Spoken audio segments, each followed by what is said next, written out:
ദത്തപുത്രന്മാരായ രണ്ടുപേര്. അതിലൊന്ന് പ്രിയങ്കരനായ ചാക്കുണ്ണിയാണ്.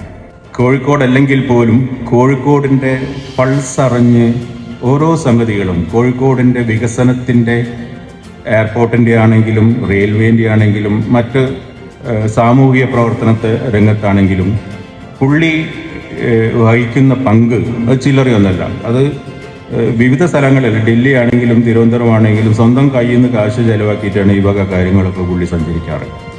നമ്മളുടെ കോഴിക്കോടിൻ്റെ പ്രഥമ മേയർ പുള്ളിയും കോഴിക്കോടുകാരനായിരുന്നില്ല ജന്മം കൊണ്ട്.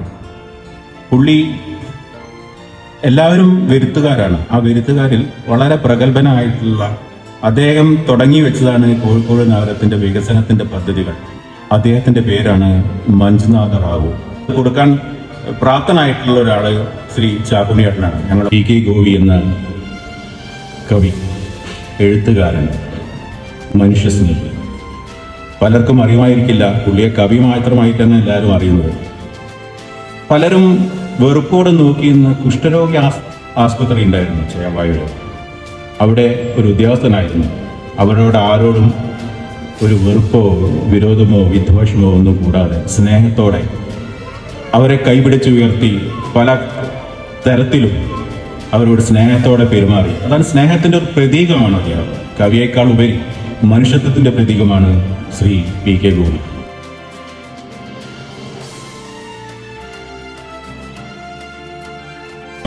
സിംഫണീസ് മ്യൂസിക് കാലിക്കറ്റ് എന്ന പേരിൽ സംഗീത കൂട്ടായ്മ ജന്മകൊള്ളുകയാണ്.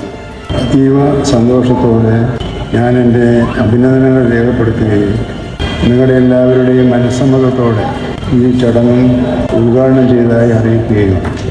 കോഴിക്കോട് അങ്ങനെയാണ്, എല്ലാ സംസ്കാരങ്ങളെയും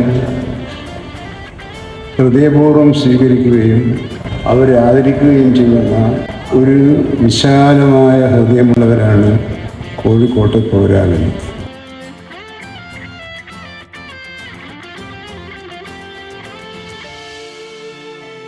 ഞാൻ തീരെ പ്രതീക്ഷിച്ചതോ ആഗ്രഹിച്ചതോ അല്ല ഈ പുരസ്കാരം.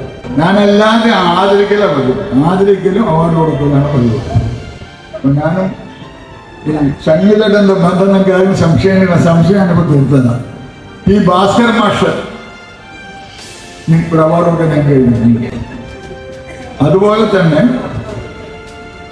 രവീന്ദ്രൻ മാഷും കൊടുക്കാൻ കഴിഞ്ഞു. അതൊക്കെ കൊടുക്കാൻ എനിക്ക് നേതൃത്വം തന്നെ കഴിയാത്തൊരാഗ്രഹം നടക്കുമെന്ന് എനിക്ക് വേദി വന്നപ്പോൾ തോന്നുന്നുണ്ട്. മന്ത്രിയുടെ ഈ സിംഹന്റെ ഭാരവാഹികളുടെ എല്ലാം ഒരു സഹായം അഭ്യർത്ഥിക്കാൻ AR റഹ്മാൻ സാറെ കൊണ്ടുവരാൻ ഞങ്ങൾ പരിശ്രമം നടത്തി. KT കുഞ്ഞുമോനും അദ്ദേഹത്തിന്റെ ഭാര്യ സഹോദരനായ പ്രമുഖ നടൻ റഹ്മാൻ സാർ എല്ലാം ക്ഷമിച്ചിട്ടുണ്ട്. അദ്ദേഹത്തെ ഇറക്കുവാൻ കഴിഞ്ഞിട്ടില്ല. അദ്ദേഹത്തെ ഒന്ന് കോഴിക്കോട് കൊണ്ടുവരാൻ വേണ്ടി ഈ സിംഹന്റെ ഭാരവാഹികളും മന്ത്രി എല്ലാം കൂടെ ഒന്ന് സഹായിക്കുകയാണെങ്കിൽ നമുക്കൊരു കൈ നോക്കാം. ആഗ്രഹങ്ങളുണ്ട്. എനിക്കിവിടെ കോർപ്പറേഷൻ കൗൺസിലർ ആവുന്നൊക്കെ എനിക്ക് ആഗ്രഹമുണ്ട്. പക്ഷെ ആവില്ല എന്ന് എനിക്കറിയാം. പക്ഷേ ഞാൻ പ്രധാനമന്ത്രി ആയിട്ടുണ്ട്, മുഖ്യമന്ത്രിൻ്റെ ആയിട്ടുണ്ട്, MLA ആയിട്ടുണ്ട്, MP ആയിട്ടുണ്ട്, അമ്പല കമ്മിറ്റി പ്രസിഡന്റ് എല്ലാം ആയിട്ടുണ്ട്. മേയറാവാൻ കഴിഞ്ഞിട്ടില്ല. ഇതൊക്കെ സിനിമയിലാണെന്ന് മാത്രം, നേരിട്ടായിട്ടില്ല. എൻ്റെ ജീവിതത്തിൽ മറക്കാൻ കഴിയാത്ത കടപ്പാട് സംഘാടകരുണ്ട്. നമുക്ക് എല്ലാവർക്കും ഒത്തൊരുമിച്ച് പ്രവർത്തിച്ചാൽ നമുക്ക് ഏറെ സാറെ കൊണ്ടുവരണം. അതിനായിരിക്കണമെന്ന് പറഞ്ഞുകൊണ്ട് നിർത്തുന്നു. നന്ദി, നമസ്കാരം. ചില നാദ സൗഭാഗ്യങ്ങളുണ്ട്, ചില കലാമേഖലകൾ ഉണ്ട്. ഇതിലൊന്നാണ് കോഴിക്കോട് അടുത്തോടും മനസ്സ് പവിത്രമാകുന്ന ആസ്വാദകരേറെ സാംസ്കാരികമായ താരയിലൂടെ ഒഴുകി ഇതുവരെ ലോകം കാഴ്ചവെച്ചിട്ടുള്ള സിംഫണിയിൽ ലയിക്കുന്നു.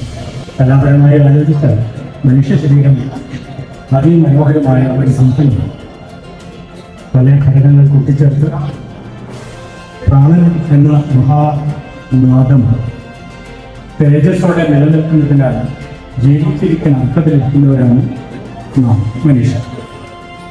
നമ്മളോടും മഹത്തായ സിംഫണി വേറെയില്ല. 2027 സിംഫണി മ്യൂസിക് കാലിക്കറ്റ് ഏറമാനെ കോഴിക്കോട് കൊണ്ടുവരും. സാക്കുണ്ണോട്ട് നമ്മുടെ കൂടെ വേണം. അതുകൊണ്ട് സിംഫണീൻ്റെ വലിയൊരു പ്രോഗ്രാം 2027 മെഗാ പ്രോഗ്രാം ഏറമാന് ഞങ്ങളും ഇവിടെ എല്ലാം ജീവിച്ചിരിപ്പുണ്ടെങ്കിൽ ചാക്കുൻ്റെ നേതൃത്വത്തിൽ നമ്മളിവിടെ സിംഫണീൻ്റെ ആളുകൾ ഏറമാനെ ഇവിടെ കാലിക്കറ്റ് കൊണ്ടുവരും.